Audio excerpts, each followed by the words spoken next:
Sa kawali lang, makakagawa ka na ng super soft at masarap na raisins and pineapple bread. Grabe, ang dali lang gawin. Kaya tara, simulan na natin. Sa isang bowl, ilagay lang natin ang 2 cups all-purpose flour, 1 cup sugar, pwede rin kayong gumamit ng puting asukal, 1 and 1/2 tablespoon baking powder.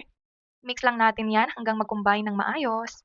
Next naman ay mag-add na tayo ng 1/2 cup pineapple tidbits, 1 cup evaporated milk, pwede rin kayong gumamit ng fresh milk, and then 1/4 cup cooking oil or vegetable oil, and then mag-add din tayo ng 1/4 cup na tubig.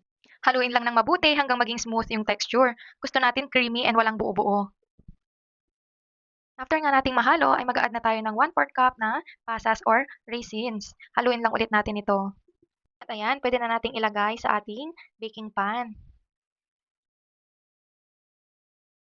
So bago natin isalang, ay painitin muna natin ang kawali ng 5 minuto. At pag mainit na, ay pwede na natin itong isalang at lutuin sa mahinang apoy ng 45 minutes to 1 hour. At makalipas nga ng 1 oras, i-check na natin gamit ang stick. Kapag wala nang dumikit, ibig sabihin ay luto na. At ayan na nga ang ating soft, moist, at fruity pineapple raisins bread. Perfect sa merienda o pang business idea pa. Kaya kung ako sa'yo, subukan mo na rin gawin to sa bahay. Simple lang, ingredients lang at kawali, panalo na. Comment down below kung taga saan ka at kung anong version gusto mong itry next. Salamat sa panonood. Bye and happy baking!